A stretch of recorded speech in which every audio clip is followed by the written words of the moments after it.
Okay, we might wonder, why am I making this video? I do not get up in the morning and think, gee, I wonder what kind of little cute video I can go make. No, this video comes about from an observed, apparent need from many years, many places. It's in two parts. I need to tell you right up front, I know how to play G a lot of ways, but I play a 1950 draped thumb G. I just do. It doesn't injure me, and I don't think it injures the listeners. Now, I'm going to kind of go through the question. Now, this is not a guitar lesson. Heaven forbid. It's not. It's just a guitar demonstration, a kind of a playing demonstration. But there is the question that sort of new guitar players come up with, and you will recognize this question. This comes about this way. What? You play guitar? Yeah, I play guitar. Me too, I play guitar. You want to get together sometimes and play? I know two other guys that we can get with. Great, let's all get together and play sometime. And so they do. They get in this circle and they tune up. This is a lot easier now than it was during the Paleolithic period where I grew up. We didn't have electronic tuners. I can remember one time 3 of us went through a 6-pack of beer getting tuned. And I don't remember if we ever got in tuned or not. At some point it didn't seem to matter a whole lot. But you can get tuned now. And you all get tuned to pitch. That's constructive. Then they sit there and look at each other and say, what are we going to play? Think about this. Now, I've known a farmer who raised ducks. And he said that every morning when they wake up, they jump up and run in circles quacking because they forgot during the night where it was that they nested down. So here are some people who have looked at a calendar, looked at their watch, got their guitar, put it in a car, drove to some particular place, sit down and look at each other and say, I don't know what to play. There is a really easy out there. You just get a little piece of paper and you write on the little piece of paper the songs you know and put down the keys. That's really important. It saves a lot of looking.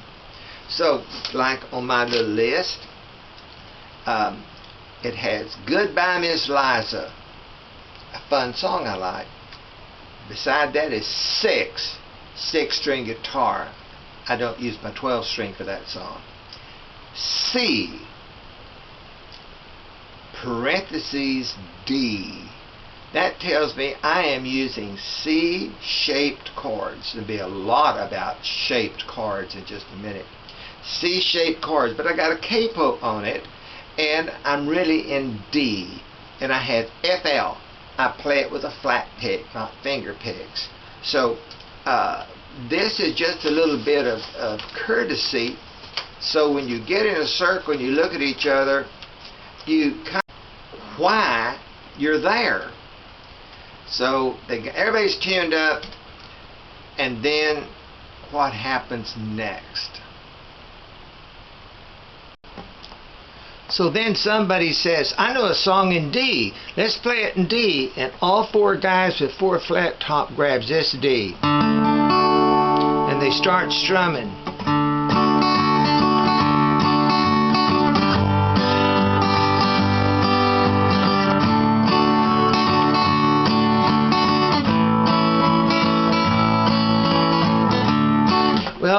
you can kind of see that if all four guys with four flat tops are playing the same open D chord, that could kind of seem redundancy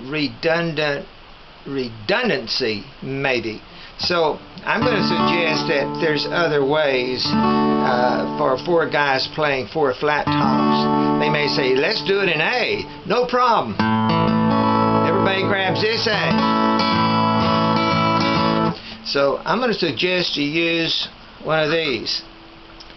Yeah, Capos have been around since the early 1600s, and the unsophisticated call these things cheaters, but I consider them to be facilitators. So while 3-4 guys are playing that open D, I can put the capo there and play the C chord shape. We're back to this chord shape business again. I'll say some more about that in a second. So while somebody's playing in D, I can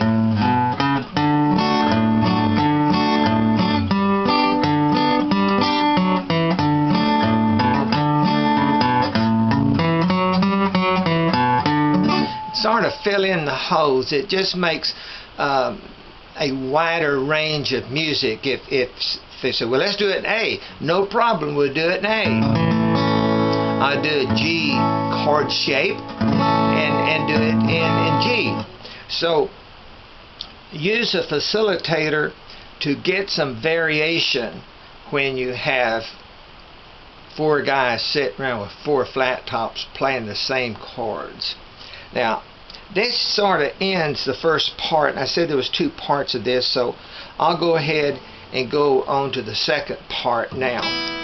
This has a lot more to do with chord shapes. I can't teach anybody how to play guitar. I can show them stuff. So if really pressed, I want to learn to play guitar. What should I do first? I tell them, learn to play C, C7, and F. Now that'll work real good for them, but they're liable to tell somebody else, you know, I've been working on this F, and why are you doing that? Well, this guy said that's one of the first chords I ought to learn. No, they're too heavy. Get somebody else to listen to. Well, if they'll listen to me just a little bit, they will learn that this is an F. It normally just takes 3 notes, 3 strings to make a chord. There was a jazz guitarist one time that says, I want to play a chord for every note. Well, if he's playing 3-note chords, that'd be a little easier. If this is an F, if this is an F, what's this? Well, that's an F too. But I really didn't add anything. I added that sound. But I already had that sound here. Well, this is an F. This is an F. Well, what have I added? Well, I've added that note. Well, that note was already there. It's just a different one of those notes. And this, I just added that note. I already had that note. So, in playing chord shapes, you should learn to play, I think, this F. I'm killing that note there. And I'll tell you why. One of the things that will encourage somebody to play guitar real easily is they finally learn and struggle to play one chord. But look at this, they know more than one chord. They know F, and they know F sharp. They know G, A flat, A, B flat, B, C, D flat, D. Well, let's see, 1, 2, 3, 4, 5, 6, 7, 8, 9. They've learned 10 chords when they learn this chord shape. Okay, I said C.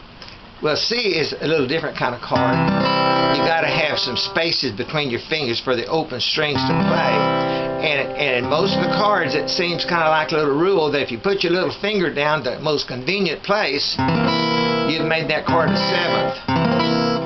So C, C7, and F. Now, so you learn C7. Now I'm playing this string open.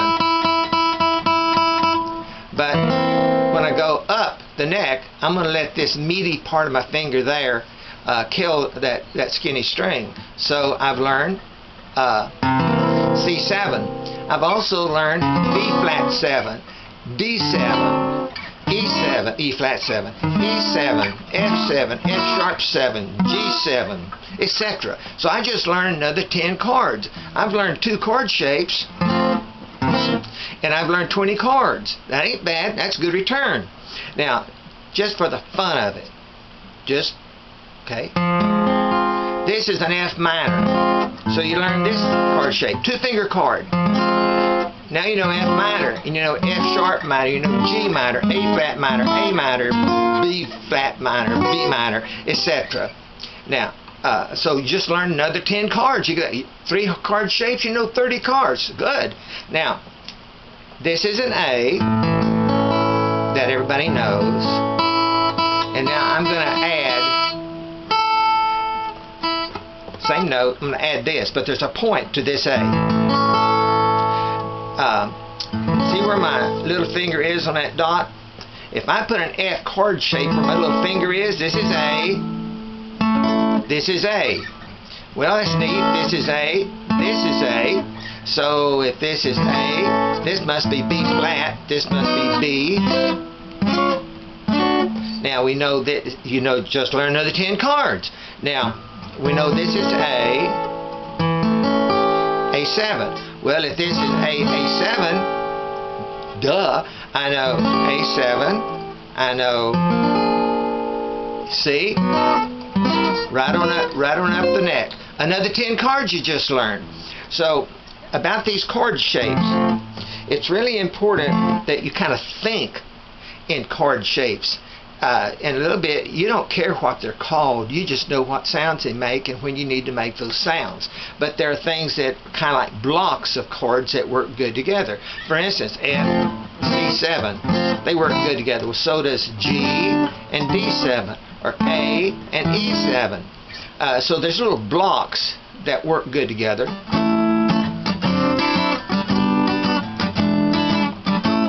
Anywhere on the neck. And that kind of finishes up the second part of this. Use a facilitator to give a little more variety to the sound when otherwise you're going to have some redundant sounds of people playing the same open chords, 4 guys, 5 guys. I know Tommy Garrett did an album called 50 Guitars, but I'll bet you there's no 2 guitarists playing this. So use your facilitator, use your capo. They've been around early 1600s. There's a musical reason for using them. And look at chord shapes. You can figure out what they are later once you learn how they fit together. So that kind of finishes up the second half. Once any of this starts to kind of make sense to you, it'll become rather intuitively obvious. So I'll just play a little bit of a Cindy Walker song here to close this out, and I will use C, C7, F chord shapes.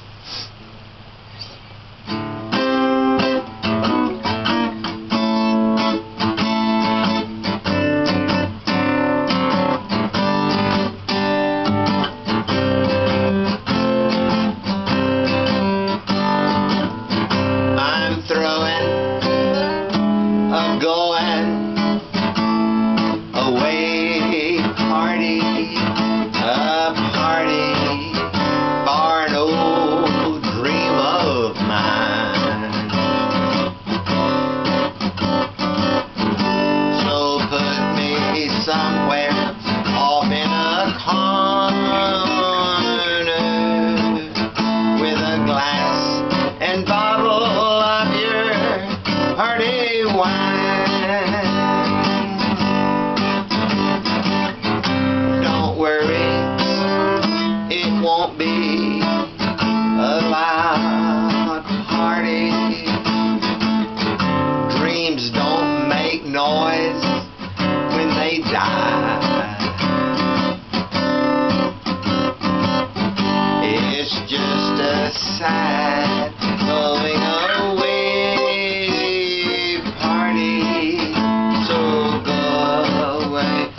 I'm done.